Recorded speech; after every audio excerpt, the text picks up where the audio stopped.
Hello दोस्तों, कैसे हैं आप लोग। आई होप अच्छे होंगे। दोस्तों, रेलवे के नया अपडेट के साथ में मैं बताना चाहता हूं कि अब कर सकते हैं वेटिंग टिकट पे भी यात्रा। दोस्तों, आज की इस वीडियो में मैं दो चीज़ बताने वाला हूं।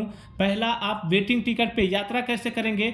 दूसरा, अगर आप रेलवे का काउंटर से जाकर रिजर्वेशन करवाते हैं यानी काउंटर टिकट लेते हैं तो उसके 4 बड़ा फायदे के बारे में मैं बताने वाला हूं। वीडियो पे एंड तक बने रहेंगे, वीडियो को स्किप करके ना देखेंगे। वीडियो अच्छा लगेगा तो एक लाइक और एक कमेंट जरूर करना, क्योंकि आपका लाइक कमेंट हमें मोटिवेट करता है इस तरह का वीडियो बनाने पे। दोस्तों, सबसे पहले मैं बात कर लेता हूं काउंटर टिकट का 4 बड़ा फायदे के बारे में। तो फायदा नंबर 1 मैं बता देता हूं कि अगर आप काउंटर से जाकर रिजर्वेशन करवाए हैं और किसी कारणवश आपको यात्रा नहीं करना है और टिकट को कैंसिल करवाते हैं तो वहां पे आपको हाथों हाथ पैसा मिल जाएगा, आपको कोई वेट नहीं करना पड़ेगा। लेकिन यही आप अगर ऑनलाइन टिकट बुक किए हैं तो आपको पैसा आने में 3 से 5 दिन वर्किंग डे लग सकता है। दोस्तों, यहाँ पे जो मैं वर्किंग डे बोला हूँ, वर्किंग डे का मतलब होता है मंडे टू सैटरडे, और सैटरडे टू मंडे के बीच में अगर कोई फेस्टिवल है जो हॉलीडे में आता है तो वो हॉलीडे काउंट नहीं होगा, संडे काउंट नहीं होगा। दोस्तों, अब मैं फायदा नंबर 2 की बात कर लेता हूं। तो अगर आप ऑनलाइन टिकट बुक करते हैं तो यहां पे आपसे कन्वीनियंस फीस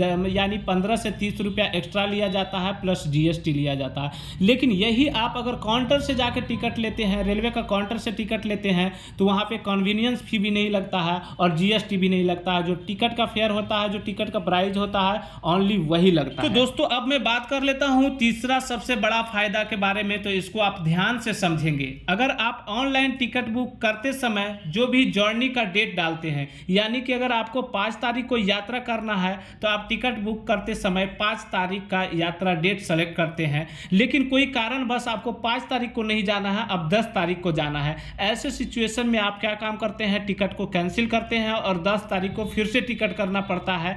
और आप जब कैंसिल करते हैं तो आपको पूरा पैसा रिफंड नहीं होता है। दोस्तों, उसके लिए आपको जो कैंसिलेशन चार्ज होता है वो पे करना पड़ता है, यानी कि कट जाता है आपका कैंसिलेशन चार्ज। लेकिन यही आप अगर रेलवे का काउंटर से जाकर टिकट लेते हैं और आपको 5 तारीख को यात्रा नहीं करना है, अब आपको 10 तारीख को यात्रा करना है, तो वहां पे आप जाकर के टिकट लेके अपना डेट चेंज करवा सकते हैं। कोई कैंसिलेशन चार्ज नहीं करेगा, दोबारा टिकट करने का कोई ज़रूरत नहीं है। लेकिन यहाँ पे मैं एक बात बता दूं कि 10 तारीख का डेट में अगर सीट खाली है तो आपको कर पाएंगे, नहीं तो आप डेट को आगे बढ़ा के जिस डेट में सीट खाली है उस डेट में आप करवाएंगे। आपसे कोई भी एक्स्ट्रा अतिरिक्त पैसा नहीं लिया जाएगा। तो दोस्तों, अब मैं बात कर लेता हूं काउंटर टिकट का चौथा सबसे बड़ा फायदा, जो कि सभी रेल यात्री के लिए बहुत इंपॉर्टेंट इंफॉर्मेशन है। सभी को ये इंफॉर्मेशन पता होना जरूरी है।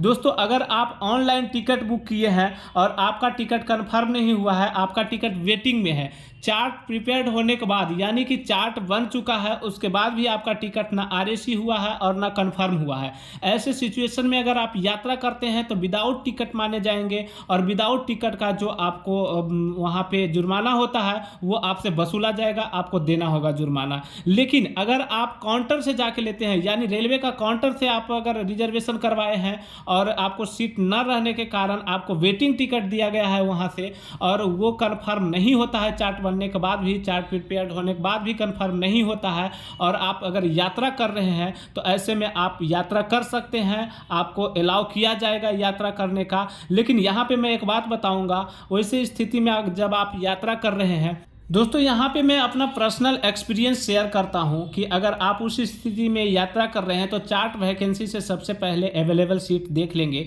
मैं एग्जांपल ले लेता हूँ कि आप बुक किए हैं टिकट कोलकाता टू दिल्ली, लेकिन चार्ट वैकेंसी से आपको पता चलता है कि आसनसोल से गया तक का S7 में सीट नंबर 4 खाली है। तो आप जा कर के वहाँ पर बैठेंगे, वहाँ पर टीटी भी आएगा तो आपको कुछ नहीं कह सकता है और आपको वो अलाउड कर सकता है सीट। उसके बाद पता चलता है कि गया के बाद आपको गया से वाराणसी से S4 में सीट नंबर 2 खाली है। तो आप क्या काम करेंगे, गया से S4 में चले जाएंगे और सीट नंबर 2 पे बैठ सकते हैं, सो सकते हैं।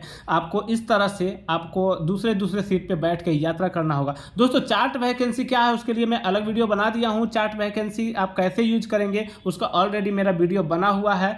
यहाँ चार्ट वैकेंसी से आपको पता चल जाएगा कि कौन सा सीट कहाँ पे खाली होगा, कहाँ से कहाँ तक खाली रहेगा, सभी कुछ पता चल जाएगा। यानी कि कौन सा पैसेंजर कहाँ से कहाँ तक जा रहा है और कहाँ उतरेगा वो आप देख लेंगे, उस हिसाब से आप जाकर वहाँ पे बैठ सकते हैं। तो दोस्तों कुल मिला के बताया जाए कि अगर आपके पास काउंटर से लिया हुआ वेटिंग टिकट है तो आप यात्रा कर सकते हैं, लेकिन ऑनलाइन का लिया हुआ वेटिंग टिकट है तो आप यात्रा नहीं कर सकते, नहीं तो विदाउट टिकट माने जाएंगे। तो दोस्तों अगर आपको यात्रा करना है तो आप काउंटर से जा करके वेटिंग टिकट करवाएं, तभी आप यात्रा कर पाएंगे। तो दोस्तों वीडियो कैसे लगा कमेंट करके कमेंट सेक्शन में बताएं। अगर मेरे चैनल पर नए हैं तो मेरे चैनल को सब्सक्राइब कर ले, और अच्छा लगा वीडियो तो लाइक शेयर जरूर करें, क्योंकि आपका लाइक शेयर हमें मोटिवेट करता है।